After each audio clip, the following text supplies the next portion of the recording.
the oldest and most prestigious club in the Tampa Bay area. The oldest and most prestigious club in the Tampa Bay area. That resonates pretty well, doesn't it? Yeah. It sounds good. Every week, our president, Will Worrell, makes that statement as he calls our meetings to order.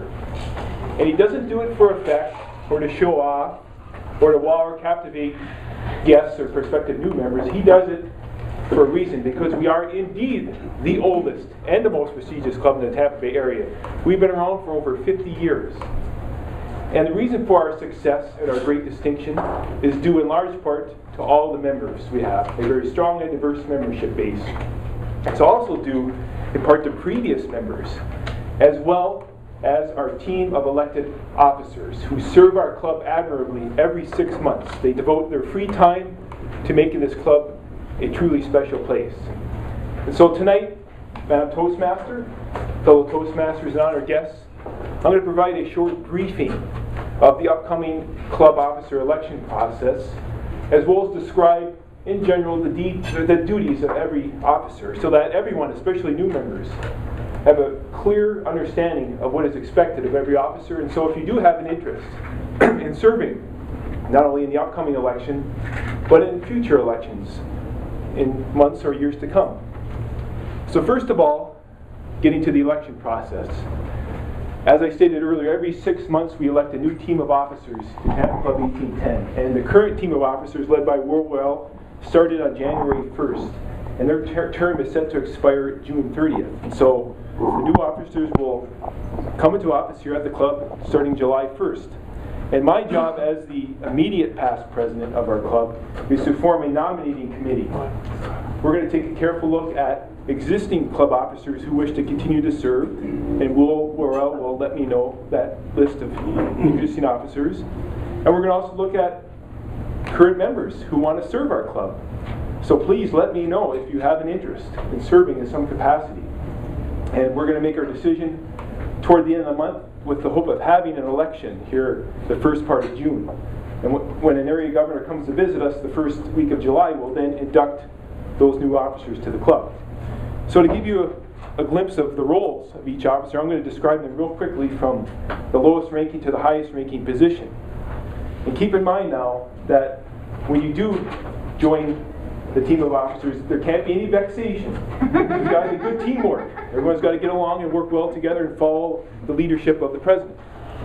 So starting with number 7, the Sergeant-at-Arms role. Sergeant-at-Arms is the rock or the foundation of the club officer team. Just ask William Twait, Don Blyler. They need to be here every week. This is a position that requires great dedication to the club.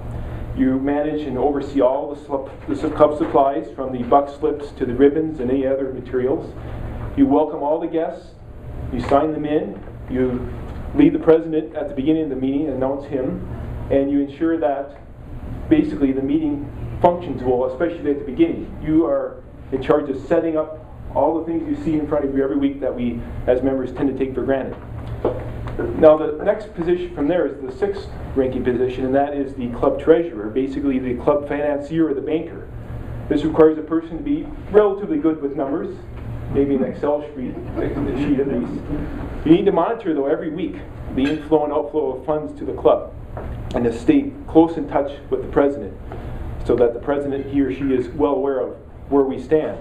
Now the club treasurer also leads the effort to collect membership dues. And so you've all seen statements come from John Mallory these past several months, and the new treasurer will begin that process around mid-August. So expect another bill in the mail sometime then, and we do that so that all the dues can be collected by October 1st to meet Toastmaster International rules. Now the next position from there is the 5th ranking position, the club secretary. The club secretary works closely with the president every week, takes notation of important items during a meeting or business portion of a meeting or internal executive officer meeting. Club secretary also does anything that the president assigns he or she to do in terms of whether conducting any research or anything associated with the overall vision of the president. So this requires a person to be well organized and get along well with the president, eliminate those pet peeve issues that you two may have with each other, and think good thoughts for the club. So the next level up from there is then the Vice President of Public Relations. The VP of Public Relations is primarily responsible to maintaining and updating our club website, which has become a very important part of this club as far as marketing ourselves to the rest of the Tampa Bay region. And it is a very impressive website. All of us can brag about it because we've had a role in providing input to the website over the years, and our last two and current Vice President of Public Relations have done a great job in keeping that up to date. And so you'll also then be involved in responding to emails that come from prospective members and guests and interested citizens. The next level up from there is the Vice President of Membership. The Vice President of Membership really focuses on retaining and attracting new members to the club. He or she greets all the guests that come in, make them feel at home, usually sit them down with the more experienced members so that they learn about the intricacies of the club and feel comfortable and familiar. The Membership Vice President also focuses on recruiting members, sometimes outside of the meeting, or engages in especially type of efforts to get other members, current members, to recruit membership as well. And the second ranking position is then the Vice President of Education. Vice President of Education is second ranking position, and in case the President cannot serve in some way, serves as the President. Vice President of Education is in charge of setting the schedules. Tiffany has done a wonderful job over almost the past year now in setting schedules, creating really fun themes as well in words of the week. That's the job of the VP of Education, is to be creative. It's a demanding job, at the same time it's a satisfying job.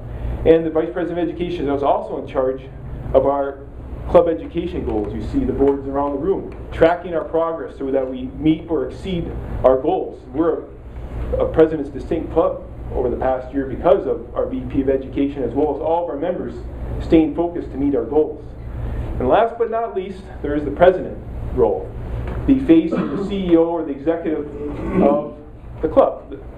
And I say the most important position, at the same time the least important position. Most important because he or she is the driving force for the team of officers and the club, calls the meeting to order, makes sure the meeting ends on time, interacts with all guests and members, and I say least important because he allows then the team of officers to focus on their duties and accomplishing their tasks, while he sits or she sits back and ensures that his or her vision is achieved. So that sums it up real quickly, real generally, but I just wanted to let everybody know. And then if you do decide to become an officer, there will be a few requirements. One, you'll need to attend officer training right at the beginning of your term. You'll be expected to attend monthly executive meetings, a half hour to 45 minutes once a month, called by the President. And you'll also be expected to participate in business meetings that occur every month. And I personally feel that it's a wonderful experience. I've served as Sergeant at Arms and as President.